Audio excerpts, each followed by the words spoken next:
అది ఖచ్చితంగా అమరావతి అనేది ఏపీకి కలల రాజధాని. ఎందుకు అంటే కలల రాజధాని అని ఎందుకు చెప్తున్నానంటే, గతంలో చెన్నై ఉండే రాజధాని. చెన్నై ఉంటే చెన్నై నుంచి తరిమేశారు. చెన్నై నుంచి తరిమేసిన తర్వాత మనం తెలుగు వాళ్ళం కాబట్టి మనందరం ఒకే చోట ఉందామని చెప్పేసి తెలంగాణతో జత కట్టిన తర్వాత తెలంగాణ అభివృద్ధి చెందిన తర్వాత వాళ్ళకేదో అన్యాయం జరిగిపోతుందని అన్ని ప్రాజెక్టులు అక్కడే కట్టించుకొని ఏపీకి ఏం కట్టకుండా, ఏపీకి ఎటువంటి పెట్టుబడులు రాకుండా చేసేసి అన్ని అభివృద్ధి పనులు అక్కడ చేపించుకొని మన రాయలసీమ నుంచి వచ్చిన ముఖ్యమంత్రులే మన వాళ్లే మనం అందరం ఒకటే కదా అని చెప్పేసి హైదరాబాద్ ని డెవలప్ చేశారు. మెట్రో గాని ప్రతి ఒక్కటి హైదరాబాద్ లో ఇన్ని రోజుల నుంచి హైదరాబాద్ లో డెవలప్ చేసేసిన తర్వాత వాళ్ళకి ఇప్పుడు చెన్నై నుంచి మనం తరిమేశారు, మనం ఇక్కడ నుంచి కూడా తరిమేద్దాం అని చెప్పేసి తెలంగాణలో కొంతమంది శక్తులు, కేసీఆర్ గారు ఇంకా కొంతమంది ఏం చేశారంటే ఏపీని మళ్లీ ఎడదీయటం మొదలుపెట్టారు. ఏపీ మీద కక్ష కట్టి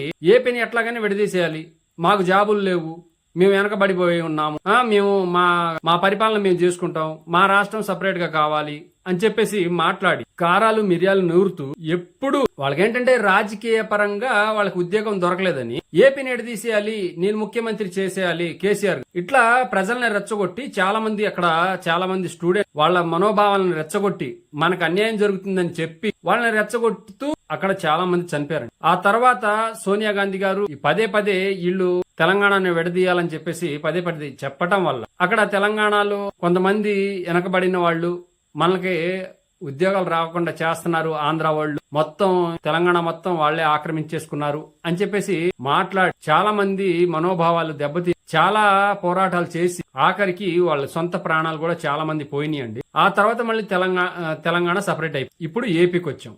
ఏపీలో కూడా రాజధానిని ఏర్పాటు చేయాలంటే ఏపీలో ఎవరు సీఎం అయితే వాళ్ళు ఇష్టం అన్నారు. తర్వాత దానికి వాళ్ళు ఎక్కడెక్కడో ఇచ్చారు.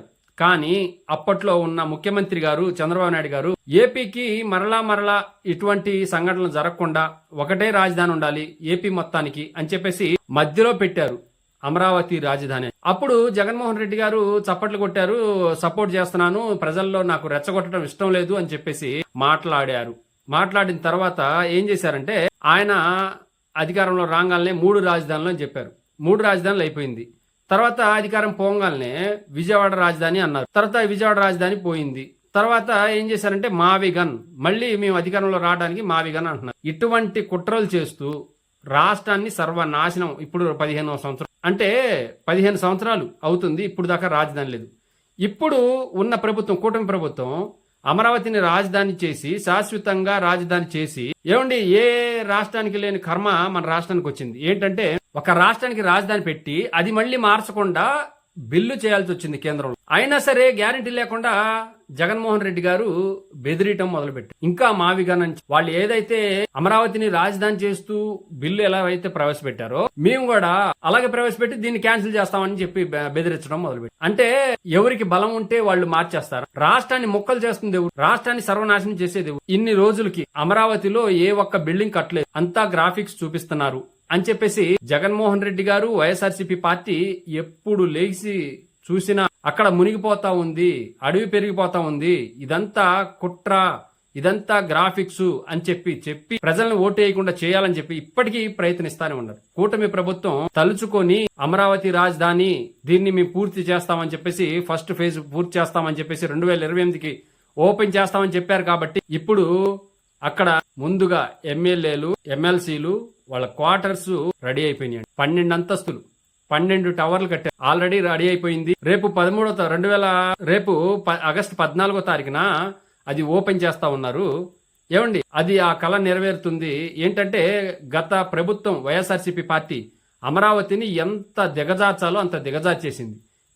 ఇంకా జనాల్లో ఏమీ కట్టట్లేదని చెప్పడానికి ఇంకా ప్రయత్నిస్తా ఉంది. ఇప్పుడు చంద్రబాబు నాయుడు గారు అమరావతిలో ఏం కట్టట్లేదని ఇప్పుడు దాకా నిన్నటి వరకు ప్రచారం చేసిన వైఎస్ఆర్సీపీ పార్టీ ఇప్పుడు ఏమైందంటే ఇప్పుడు కూడా అదే ప్రచారాన్ని కంటిన్యూ చేయాలి. కాబట్టి ఇప్పుడు డిఎస్సి నోటిఫికేషన్ మీద, డిఎస్సి పోస్టుల మీద వాళ్ళకి ఏదో అన్యాయం జరిగిపోయిందని చెప్పేసి మనం అధికారంలో ఉన్నప్పుడు ఒక్క పోస్ట్ కూడా ఇవ్వని జగన్మోహన్ రెడ్డి గారు ఈ రోజు వచ్చేసి అన్యాయం జరిగిపోయిందని చెప్పేసి ప్రజల్లో రెచ్చగొట్టడం కోసం ఈ అమరావతిని అభివృద్ధి చేసేస్తున్నారు. ఆ అమరావతిలో కట్టడాలు చూడకుండా ప్రజల్ని దారి మళ్లించడం కోసం ప్రజల్లో చర్చలు జరగకుండా చూడటం కోసం ఇదంతా చేస్తా ఉంది. ఇప్పుడు ఒకసారి చూపిస్తా చూడండి. ఎమ్మెల్యేలు ఎమ్మెల్సీల భవనాలు అక్కడ వర్క్ జరగట్లేదంటున్న వైఎస్ఆర్సీపీ పార్టీ నాయకులారా ఒకసారి చూడండి. అత్యాధునిక హంగులతో నిర్మితమైన ఎమ్మెల్యే ఎమ్మెల్సీ భవనాలపై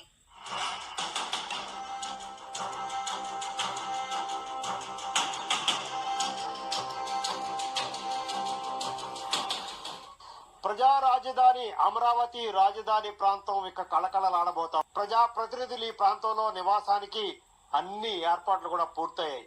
ప్రజలతో నిండుతనం రాబోతా ఉంది.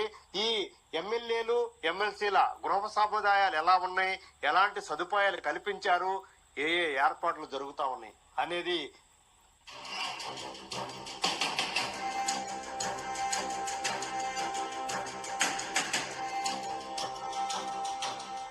ప్రస్తుతం మనం రాయపూడి ప్రాంతంలో ఎమ్మెల్యేలు ఎమ్మెల్సీల కోసం నిర్మించినటువంటి గృహ సముదాయాల ప్రాంతంలో మనం ఉన్నాం.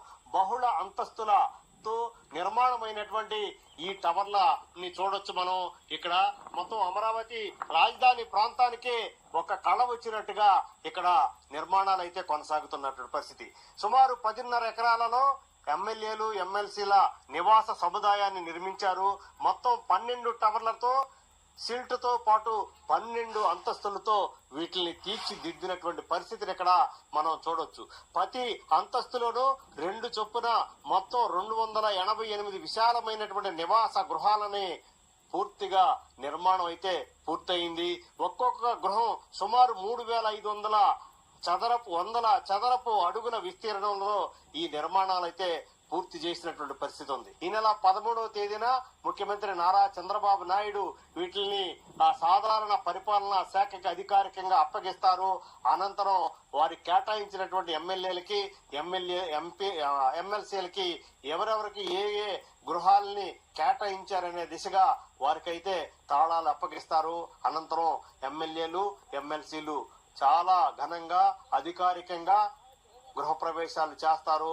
అనంతరం వారి కార్యకలాపాలన్నీ కూడా అమరావతి ప్రజా రాజధాని నుంచే నిర్వహించడానికి కావాల్సిన ఏర్పాట్లన్నీ కూడా చకచక జరుగుతా ఉన్నాయి. చూశారు కదండి, అక్కడ ఏం వర్క్ జరగట్లేదు, అంతా గ్రాఫిక్స్ చూపిస్తున్నారు, అంతా చంద్రబాబు నాయుడు గారు మాయాజాలం చేస్తున్నారు, ఏదో చేస్తున్నారు అని చెప్పేసి ప్రజల్ని తప్పుదో పట్టిస్తూ ఇప్పటి వరకు మాట్లాడిన వాళ్ళందరికీ ఇది మెట్టుతో తీసి కొట్టినట్టేనే. ఎందుకంటే అక్కడ క్లియర్ కట్ గా కనిపిస్తుంది, అపార్ట్మెంట్లు కనిపిస్తుంది కదా. ఇప్పుడు అక్కడ గ్రాఫిక్స్ అనే వాళ్ళకి ఏం చెప్తారనేది చూడాలి. ఎందుకంటే ఇప్పుడు ఇదంతా తెలియకుండా ఉండటం